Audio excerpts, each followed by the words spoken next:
Assalamualaikum warahmatullahi wabarakatuh. Mencicipi makanan dan menggunakan obat mata, hidung, dan telinga saat berpuasa. Pertanyaan seperti ini seringkali ditanyakan, terutama oleh para bunda-bunda. Ibnu Abbas mengatakan, tidak mengapa seseorang yang sedang berpuasa mencicipi cuka atau sesuatu selama tidak masuk sampai ke kerongkongan. Hadis riwayat Ibnu Abi Syaibah. Syekhul Islam Ibnu Taimiyah mengatakan, mencicipi makanan terlarang bagi orang yang tidak memiliki hajat. Akan tetapi, hal ini tidak membatalkan puasanya.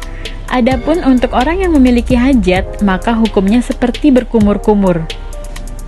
Yang termasuk dalam mencicipi adalah mengunyah makanan untuk suatu kebutuhan.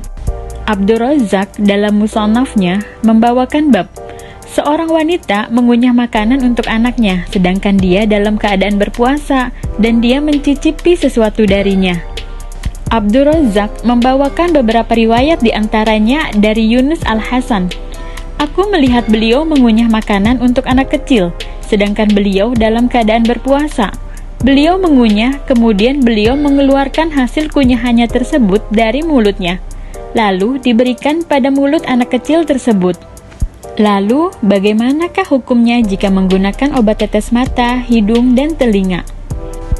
Hukum penggunaan obat tetes mata jika dilacak dalam literatur fikih hampir sama dengan bahasan tentang penggunaan celak mata ketika puasa.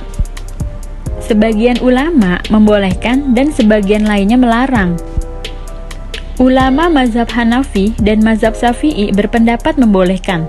Sedangkan ulama mazhab Hambali dan Maliki berpendapat bahwa mata memiliki saluran sampai ke kerongkongan, seperti halnya mulut dan hidung, sehingga apabila orang yang berpuasa memakai celak mata lalu ia mendapati rasanya di dalam kerongkongan, maka puasanya batal.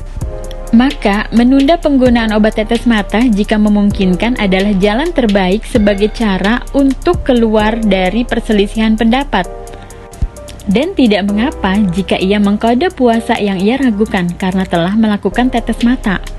Pun ketika ingin menggunakan tetes telinga, boleh melakukan tetes telinga dengan catatan telinga dalam keadaan normal, gendang telinga tidak rusak, dan atau saluran dengan faring tidak terbuka. Namun sebagai bentuk kewaspadaan akan sangat baik jika menunda penggunaan obat tetes telinga hingga datang waktu berbuka puasa. Namun, jika tidak memungkinkan seperti saat sedang proses pengobatan, maka ia boleh menggunakannya dan tidak ada kewajiban qadha baginya. Ada perbedaan pendapat dalam penggunaan obat tetes hidung. Pendapat pertama mengatakan tetes hidung membatalkan puasa jika sampai ke kerongkongan. Berdasarkan hadis dari Ashim bin Laqit bin Syabrah, dari bapaknya, ia berkata, "Aku bertanya, wahai Rasulullah, ajarkan aku wudhu." Beliau menjawab, "Sempurnakanlah wudhu dan bersungguh-sungguhlah ketika istinsyak, yaitu menghirup air ke dalam hidung, kecuali jika engkau sedang berpuasa." Hadis riwayat Abu Daud. Pendapat kedua mengatakan, tetes hidung tidak membatalkan dan tidak berpengaruh apapun terhadap puasa.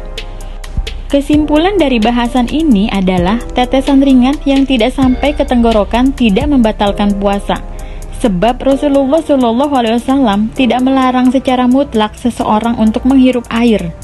Yang beliau larang hanyalah berlebihan jika menghirupnya.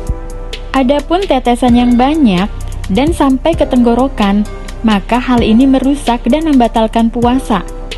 Hal ini disamakan dengan larangan berlebihan menghirup air ketika puasa. Sebagai bentuk kehati-hatian, sebaiknya tetes hidung tidak dilakukan ketika puasa. Adapun, jika telah terlanjur dilakukan dan ia dapat merasakan tetesan tersebut di tenggorokannya, silahkan mengqadha puasanya di hari yang lain sebagai bentuk kehati-hatian terhadap hukum. Fatwa Asy-Syabakah Al-Islamiyah. Wallahu a'lam bishawab.